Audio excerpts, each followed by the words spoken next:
Okay, I wanted to use a new software that really would help me with showing pictures and things like that. And I tried it before and it didn't give me any problems. So now, of course, Showtime is here and it's not working, but thank you for your patience if you're still here. I'll have to restart this thing. Tried many other things that didn't work, but hopefully we can make this work now. Anyway, welcome to episode 3 of My Desk Looks Great. All papers are on the kitchen counter, and on this episode I will abridge the presentation I originally had in consideration of your time, but we're going to discuss some systems to tackle two of the most pressing messes that are there when we are dealing with home organization. Hopefully, this will be of help. Those two are laundry and paper. And before anything else, I'm Maristella Bertram, owner of My Space Reclaimed. I am a certified professional organizer, redesigner and stager, and feng shui consultant. I empower individuals like you to take control of their environment through organization. So if you want to see what I do and how I do it, just please go to myspacereclaim.com and you can sign up for the blog there. After the fiasco with the program I was trying to use, please let me know in the comments where are you watching from. If I'd like to know that, and even if you're watching the replay, I'd like to know that too. Also, I would like you to comment and tag in the comments anybody that you should think should watch this but is not. So let's start with that. We're going to take the approach of handling papers that come into your home. I know if you started the organization that we discussed previously, you're probably still handling a myriad of papers that were in a category, and that will take some time. But hopefully you are in the way of preparing your files if you didn't have files, or creating or cleaning up the files you had and just moving on with a system, hopefully. So the papers that we bring home usually have many different origins, but the most common group is mail. And ideally, in the ideal world, we would tackle the mail immediately as it comes to our home. But I have heard so many times that it doesn't work for people don't like that, can't do it. And it occurred to me that you can treat mail and the papers going into your home the same way you treat the stuff you bring from the outside. We discussed last week the possibility of maybe having a bin close to the entrance where you put all this stuff that needs to be somewhere else. It has to be not put down but put away, and we established the difference between the two things. So hopefully you will have a bin there, or something nice, a basket, wicker basket, I don't know, something. But if you could do the same, apply the same principle to paper, and that area that you select for the paper to put down the paper in a organized and collected way, right? That space should be preferably in an office. Let's say that you have one of those designs in the house that you enter and you have the office close by. That would be ideal because you can have your paper sorting and management there. If not, maybe you do have a desk area in your kitchen. That's where your command center should be, but command center is another story. We can talk in another class about command centers.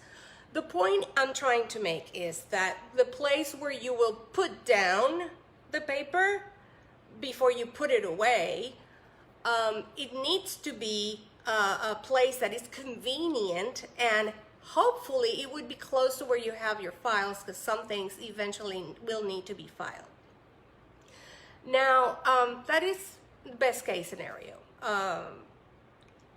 You need to have that place, whatever it is, fitted with certain things that allow you conveniently to handle all this paper. You should have a recycle bin there, a shredder. If you don't have a shredder, I urge you to invest in a shredder because it's so convenient to have it. You should have maybe a couple of envelopes, a couple of pens, not 800, but a couple of pens, stamps, mail stamps, and stamps with your address. That kind of thing, like a staple remover and a stapler. These miscellaneous things that would make your processing mail incoming as well as outgoing, it will make it easier. So when you come from wherever you are and you have the papers, you put them there. If you can't tackle them immediately, then you should have a time in your calendar where you give yourself maybe half an hour a week, if that's what works for you, to do this. But this needs to be a set in stone date you have with yourself and the paper. It needs to happen consistently, continuously, efficiently, if you do not want to have the paper mess in your home. And it's about habits. So it takes about 3 weeks to develop a new habit. So if you design the space as you please, as most convenient to you, but you do have to carve in your agenda some space to do this regularly. So let's see, if the filing system that we were talking about last week, it's crucial because it's where this process starts to heal, if you will. There will be many things in that pile when you come home with that. There will be a myriad of things. Immediately you can discard in the recycling bin flyers and things you're not interested in, of course. You need to remove any letters or anything that comes in an envelope and recycle or trash the envelope, because it's just to transport that piece into your home. So in the case you do need to preserve that information of the sender right there and then. Don't wait. That is something you should do immediately. Put the information in your contacts right away. So then you can let go of the paper, of the envelope. Things that need some sort of action, you should have a tray for pending. You should also have another tray for filing and another tray for action. This, what it does is, let's say that 30 minutes you had are not enough to tackle all the mail that had accumulated. Well, at least you have these subcategories and you can decide which one are you going to work on. So you just need to, things that you need to keep for a while, they need a parking space so they don't end up in your fridge door, for example, or all over the place. They need a parking space that you will retain these papers, let's say for a month, but really there's no need to file them or do anything else with them after that period of time. Could be an invitation, it could be the receipt of something you bought and you're not sure yet if you're going to return it or not. A schedule for pickup of trash for that month or something like that. So these are the things that usually clutter our kitchen if we do not have a system or a place to put them. So let's have a little tray that's like the parking space for that kind of thing.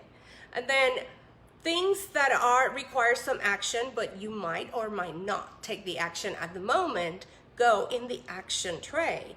That means responding to an invitation. Could be that you need to talk to your family members before you do that. A bill you have to pay goes there. And then the things that go in the filing tray are things that you decided you need to retain in file. Most of those things, though, can be scanned. That's a great solution, so you don't have all these papers. But if you still want to retain the paper, then the things in the filing bin or tray, that's for that. So when you have time to do that, then you file them. But they're not everywhere in the house or anywhere, and you will know if it's not in the file, where is it? It's on the filing tray. No, it's pretty simple that way.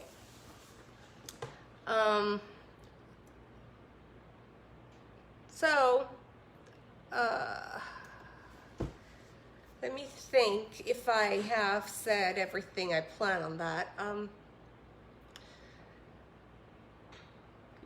The most important thing I want you to remember about paper is that you need the time.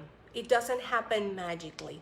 But if you did the process of going and finding all the paper in your home and putting it in a bin, if you did that already, so you probably ended up with a monumental amount of paper that will scare you enough to not want to be in that position again. So when you finish with that, implement a good system going forward so you manage all these papers in your home, because there is no reason whatsoever to have papers of all kinds everywhere. There's one space and one system for your papers, and you can tweak it and make it your own and make it work any way it might work for you. This is just a general recommendation, but I guarantee that if you do have a system that works for you and you follow the system consistently, then you will have the paper clutter completely controlled. So let's talk a little bit now. Well, let's talk more about, oh, by the way, I'll do this later. I had all kinds of good things prepared for this video, but I can't because I'm doing it directly on my phone. I apologize for that. Things happen. This is a learning curve. I promise to get much better for the next one. I will put in the chat when this is all over a couple of articles that might help you with paper and that might help you with laundry and might help you in all kinds of things that we're going to talk about. But I'll have to do that at the end.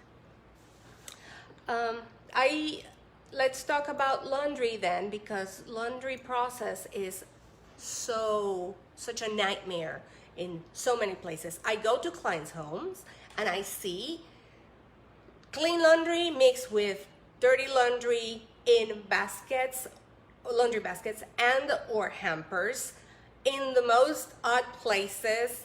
I see socks, you name it. I have seen laundry in places where there should not be laundry. And it's very common. It is pretty common. But that happens for a series of reasons. And if you know the reason it happens for you, if this happens for you, then you can correct it.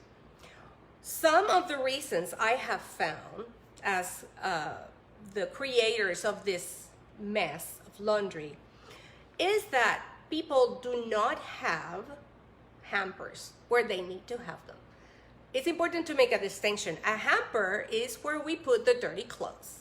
And usually we buy hampers that go well with our decor because they are in our room or our closet, bathroom. So it's good if they match. The difference with the laundry basket is designed to carry your clean laundry to where you have to put it up. The laundry basket lives empty in your laundry room. The hamper lives where you dress and undress. And that's the first and most important thing that I would recommend for anybody and everybody, that they analyze how is the process breaking down. And I'm going to explain my process, but you need to analyze where is the process breaking down for me so you can tackle that portion of the process and heal it. I recommend that everybody has their own hamper. That's the first thing. Or set of hampers, because some people do separate whites from color, and it's easier if they do it right in the hamper, at the hamper level, let's say. Because the hamper should be where you change your clothes. Let's suppose two people in the home share a bathroom. And the space is not big enough for two hampers. Well, in that case, I strongly believe the people should have, each person should have their hamper where they change their clothes. So it would be in the room or the closet.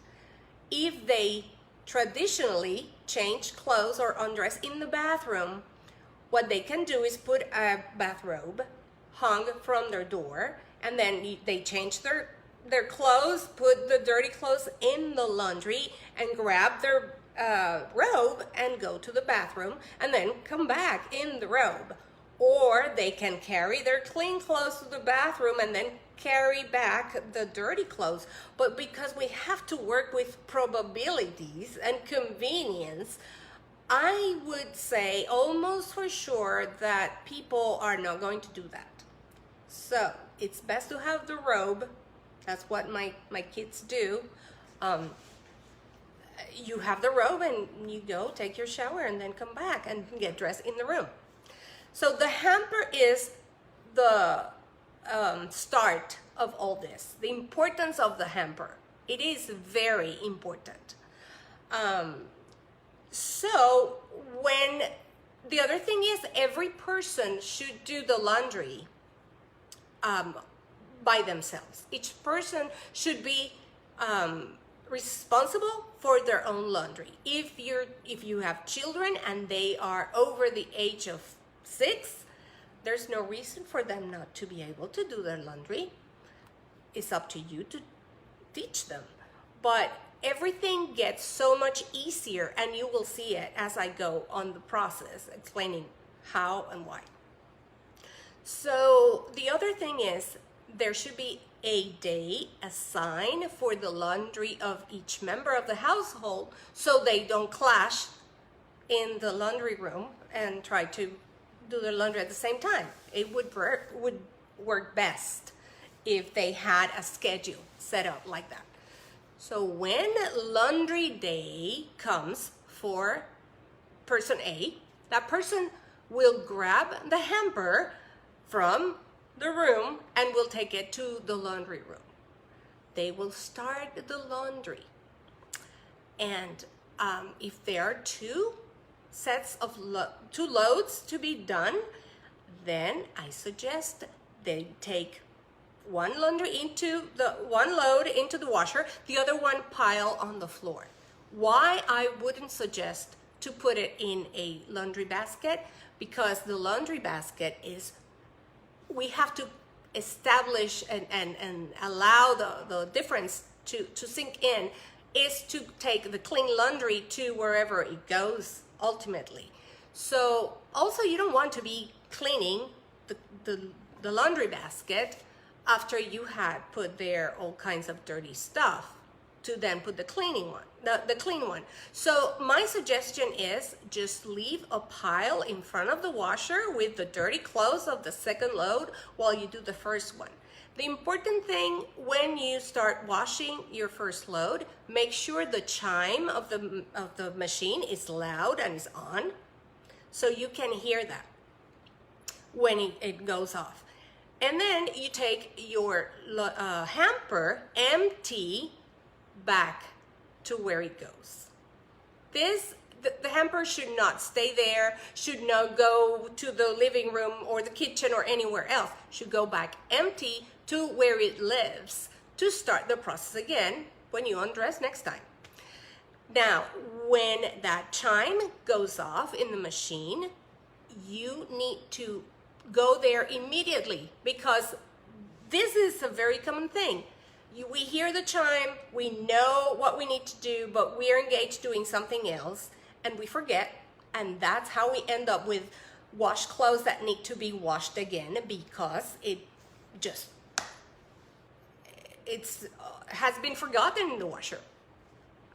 So when the chime goes off, you go and you transfer to the dryer. If there are things you need to hang dry, you can hang dry them there, and then you start the second load if you have a second load. But in terms of the dryer, make sure that the chime is also on and it's loud again. So you continue doing whatever you were doing. Think of this. If you're doing something and you're engaged and you hear the chime and you don't want to go because of what you're doing, chances are you're going to forget the laundry there, number one. Number two, the probability that you forget that is so much higher than you forgetting what you were engaged in. So it's simple. Just go, move ahead the laundry, advance the laundry, and go back to what you were doing. When the dryer chimes goes off, you will do the same. You will go there and you will put your clean, dry clothes in the laundry basket. Grab the basket and don't forget the things that were hanging there, whether they're dry or not. Take them as well and take the laundry basket and those pieces to your room to put everything away. If the things that were hung are not dry, you can put that in a doorknob in your closet, no problem, for them to finish drying. But here's the thing, it's going to be in your face, it's going to be there, and it's going to be in a place that it doesn't belong, so it's going to make you look, and it would look awkward, so you are more prone to put them in your closet when they're dry. If you leave them in the laundry room, they probably will get forgotten. And I'm here talking about probabilities based on my experience, what I have seen over and over and over. They're going to be forgotten. The next time the next person comes to the laundry, does the same, leave some couple of things there, forgotten. Before you know it, you're going to have an additional closet in your laundry room. Tell me if this is true or not. I've seen it. And then you don't even remember you own clothes there. They become invisible. So take your dry clothes, clean clothes, and your things that were hung to your space, and then we're going to deal with that right there. The first thing I would like you to do is put all the clean clothes from the basket on your bed. Hopefully your bed is made, because that is a wonderful thing. If you make your bed every day, you're a hero. You're a hero. It's very empowering. So if your bed is made, then you have a great surface to work on, right? Now, that empty laundry basket, I want you to put it next to the door, like in the middle of the way out from your room. Why? Because you are going to trip on it, and you will not forget that you need to go put it empty back in the laundry room. It makes sense, huh? So you're going to start working with the clothes that are on your bed. Quickly separate what it's underwear, nightwear, like pajamas, things like that, and socks, and things that you usually fold. And then fold them, and here's a trick. If you roll them, make little rolls, and you put that in the drawers, not only is faster, but things don't get wrinkled, and you probably can see it all at a glance. You don't have to be lifting things to get to the things on the bottom. So the rolling thing works very neatly, and it's pretty to look at. So that is done, and then the next thing, you go to your closet, you grab your hangers, empty hangers, bring them here, and then put everything in hangers and put it away. Done.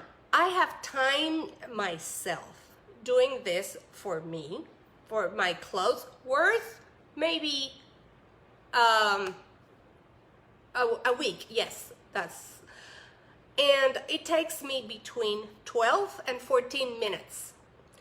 Because when you do it like that, you're not watching TV, you're not getting engaged in all kinds of things. And the other problem that this process has in many households is that we have too much to fold because we choose to fold things like t-shirts and I don't know, some jeans and pants and things like that. Well, it takes longer to fold than to hang. So I always say, hang everything you can. Not only it's easier and faster, you will see what you own, so you are more prone to wear more pieces of clothing, and instead of wearing the same thing over and over. By the way, we wear 20% of what we have 80% of the time. So you kind of can rotate and vary your outfit if you see everything you have, and it's convenient to access that.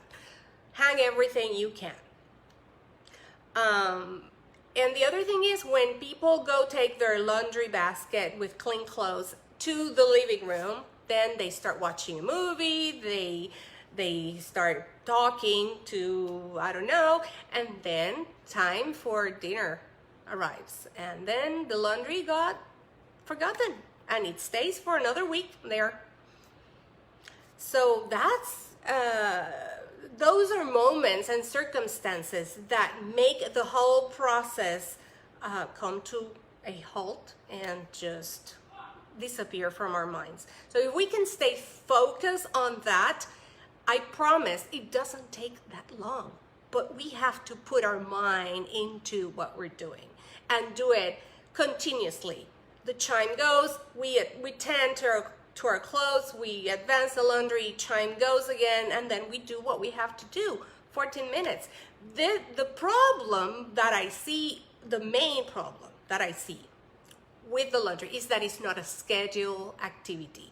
People tend to do their laundry when they are leaving for work. They put a load there thinking, well, when I come back, I continue, but they forget. Or they get, I was going to do the laundry, but I blah, blah, and I forgot. Well, yes, we have to put it in our calendar, make it as priority as any other task that we put in our calendar is. Also about folding, I wanted to say that many mothers tell me, oh, I allow my kids to fold their laundry, put it away. They prefer folding than hanging. That's why I allow them to put everything in their drawers. So I go check the drawers and I see a giant ball of clothes all messed up there with drawers that can barely open. It's just that mothers think that kids know what folding is and how to do it.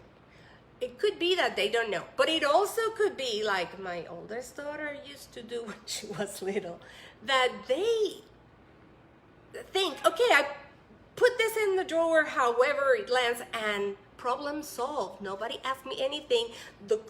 My mom won't see the mess in my room.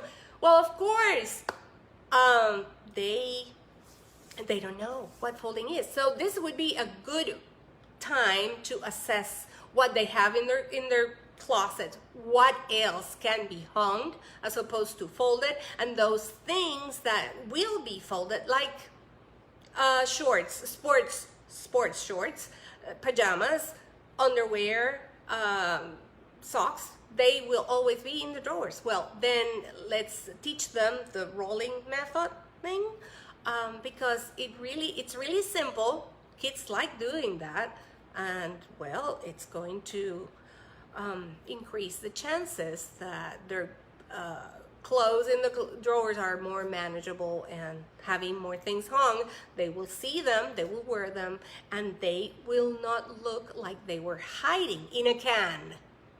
Because when they wear these clothes that are so wrinkled, have been there, well, I cannot even get into that. But the process starts with having a day for your laundry per person, doing a load per person. That also avoids the problem of having to sort the laundry, because that is something that brings the laundry process to a screeching halt.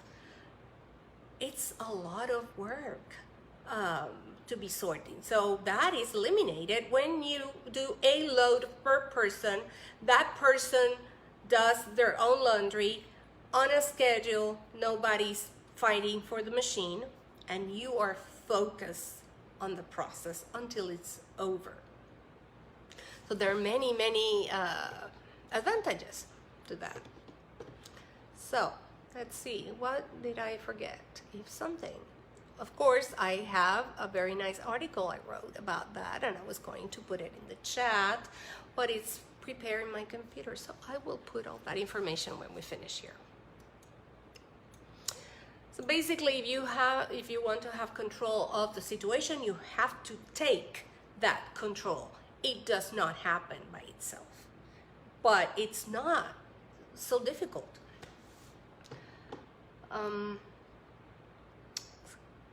And then put in the chat the comments where is it that you experience roadblocks in starting and to finish the laundry. If you can think of that moment for you, you can start healing your laundry process. So that will give you a lot of insight. If you can write it, then it means you are thinking about it. I just remember the other thing. People love keeping socks that don't have matches. I don't know if they really think they're gonna find that, but this is also something that you will not have to deal with if you follow this process. Socks, socks get lost when you merge loads and then you have to start sorting. There is so less chances of clothing getting lost, and it reminds me that my mother was one of the most intelligent people I have ever known in the planet. She was, at 19 years old, she started being a professor of chemistry at the university.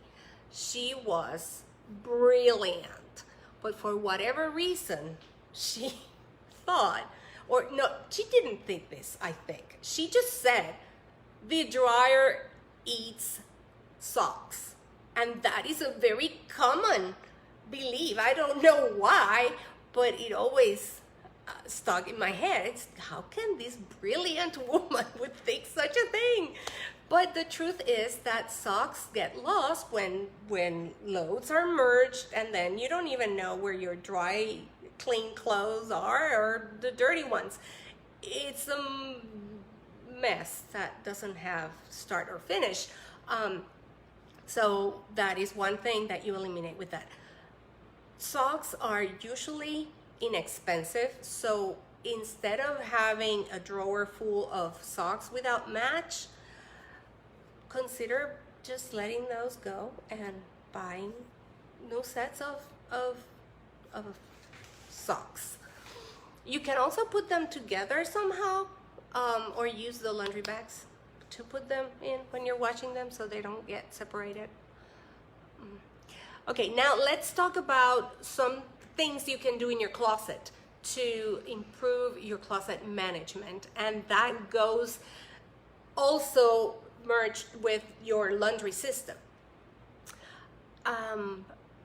I have very good tips here for you. First of all, we talk about hanging everything you can. That I already explained. The other thing, accumulate your empty hangers in the same place. Many people get dressed and they grab a hanger, a piece of clothing, and then they put the hanger back in the same place where it was. Well, try to have a section in your closet where you put the hangers together. The ones that are empty, you put them there. And when it's time to put away your clothes, you grab those hangers and you take them to your bed and you hang your clothes. You don't have to be fishing empty hangers from everywhere in the closet. And also your closet looks better because it won't have hangers sticking out, empty hangers, and you can see what you have available, and the space it takes is reduced because you don't have empty hangers in between. So try to do that, and empty a hanger and put it in a special place that you decide. Let's see. Oh, always have a bag or a box in your closet for donations, because every time you wear something that it's too tight, it's old-fashioned, it's ripped, whatever it is, then why put it back in the closet? No, put it in the donation pile if it's donatable. If not, put it in the trash. Sounds harsh, but why put it back in your closet? You want a closet that supports you, a closet that invites you in, not a closet that says to you in the morning, hey, good luck to you finding something that you like here. Because if you wear something that doesn't make you feel spectacular, feel good about yourself, then why have it? If you have many of those, then you have a very, very non-attractive closet, attractive to you. You go into your closet thinking it's going to be a battle finding something I like. So no, declutter your closet, have less things. And by the way, if you are one of those people that have clothes in 3 other closets around the house, time to bring it to your closet. All your clothes should be in your closet. And if you say you don't have space in your closet for your clothes, then you do have to purge, because I assure you, you don't use much of that.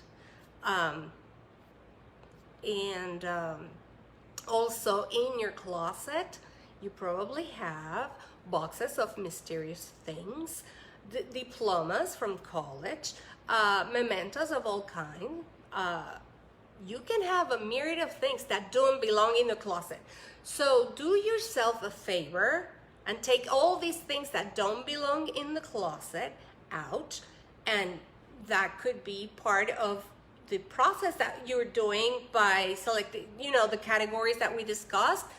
You will have to give these things the treatment they deserve. Whatever the process will be, but they should not be in your closet. And then you'll have space to bring all the clothes that you have in all their closets to your closet. If you still don't have space in your closet for that, purge. And if you don't have space to hang your t-shirts or to hang the bulky yoga pants or sweatpants, I should say, well then purge, because we have so much clothes that we don't use, that we don't need. Simplify your life and you will start appreciating much more what you own.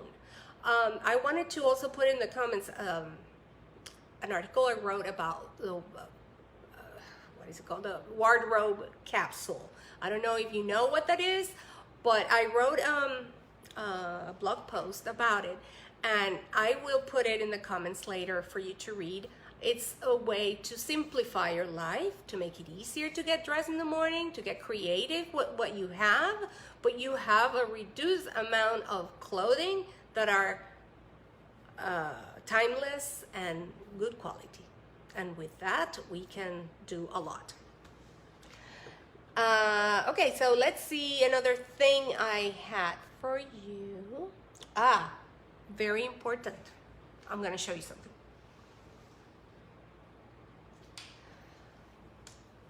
Switch to all matching hangers. The difference it makes in your space.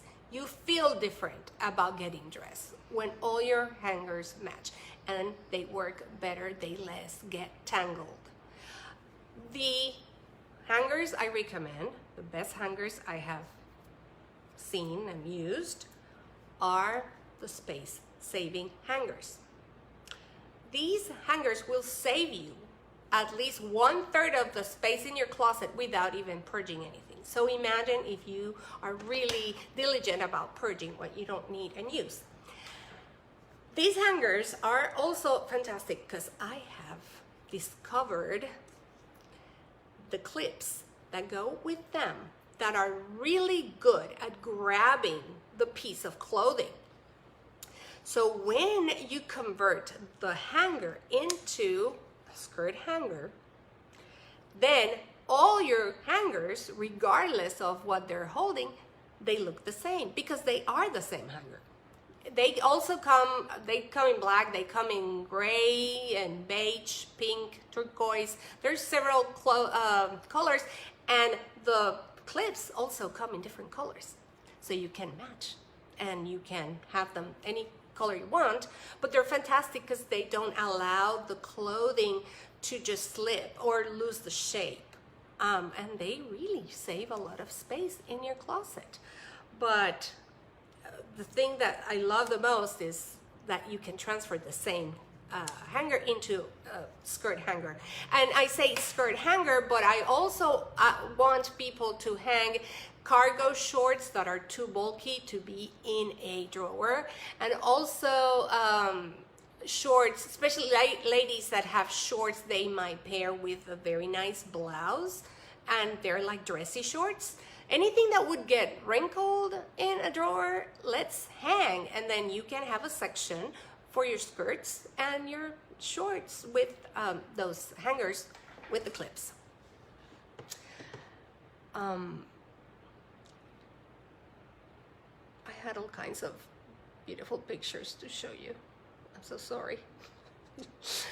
Okay, you need a belt and tie hanger as well.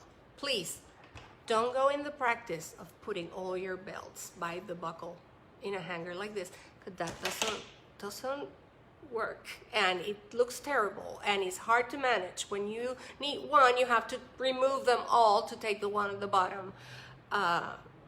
Don't do that. They're very, very cheap, nice belt and tie hangers you can incorporate in your closet.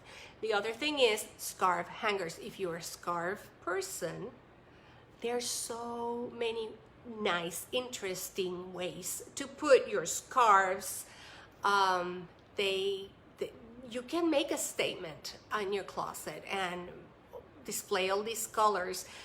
Go on Pinterest and check ideas, because there's so many. You're gonna go. Then I told you about the things we have to remove, that we always have these mysterious boxes in the closet. No. The only box that should actually be in the closet, that it's not closet stuff, is the warm and fuzzy box that we discussed last week. That is something that should go there. Okay, if you're not clear about some of these things, please, ask me on the chat, and I promise I will answer, because this is the whole purpose of this, clarifying your questions, giving you solutions that you can implement and have a wonderful system in place. Take the shoes off the floor. I love doing walls of shoes. I love that, and I had pictures, but I can't show you. But the walls of shoes, you take a space or a wall, and then you put stackable shoe racks, those wooden ones, and you put them together and you make a whole wall of shoes. So your shoes are there, visible, accessible. It makes you joyful to see your shoes and to wear your shoes, and you will rotate them more often. The other thing you can do with shoes is take one or two of your shelves and get the shoes in shoe boxes, transparent. The ones from the Container Store are really inexpensive and they're fantastic. They have this lid that closes very nicely and they're transparent, and they are phenomenal. So you can stack them. There are also boxes that you don't need to take the ones on top to remove the one on the bottom. They have these doors, and they're like niches, and I will put a picture of that in the comments after this because I want you to see it. They're very, very nice. But the point is, don't have your shoes hidden in the closet. In the closet there in the back, taking all kinds of hair from your pets or dust. You won't see them, you won't use them. They will go not good. And the other thing I like to do a very nice design with is handbags. As I mentioned before, please don't put handbags filled with stuff in them. Just make sure if you're gonna change your handbag, just empty the whole thing. Make sure nothing is left there. Close the zippers, close the handbag, and put it away.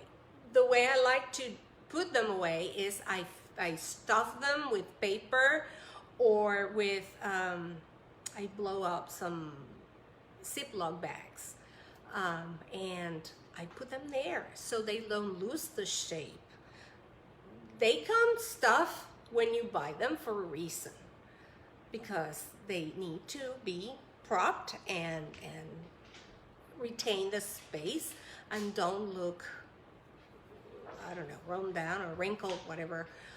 But you can achieve the same look as a boutique feel, or you can have them all in display. You see them better, they're accessible, and you can wear them more often. You can rotate your handbags.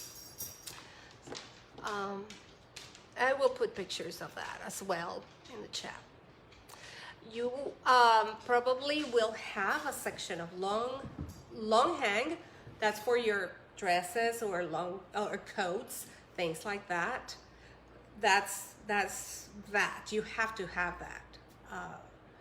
But the rest of the clothes you can or should divide it between pants, tops, outer lace, however your wardrobe work. But if you have those things divided, it's better, because when you're composing an outfit, it's easier for you. You know, you need one thing of this section, one of this section, and then it works better. If you want to subdivide each segment into colors, then you have your rainbow color on each segment. It's beautiful. And what else? Okay. So, who's awake? Who's here? Let me know. Let me know in the comments right there. I will, if you have any pressing questions about what we have discussed, just put it in the comments. I will be more than happy to answer any questions. Basically, that's all I have to say about that, like Forrest Gump would say, but I would like you to read the articles I'm going to put in the comments. They might shed ideas about the closet organization and the laundry process and all that. Okay, next week I will be so much better prepared, so this thing doesn't happen again. And I do have a lot of pictures to share in that when we talk about the kitchen next week. So please join me at 7 Central Time, next Saturday, for the final installment of this series. I probably will ask around and see what topics are most pressing, what things you'd like me to discuss. And I can do this, not necessarily a recurrent event every week, but we can have some of those along the line. I hope you stay motivated to organize and that you're learning in the process as I am. So visit my spacereclaim.com and subscribe to my blog there.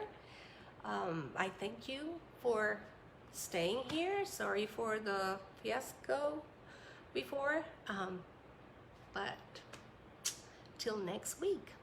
Thank you. Bye.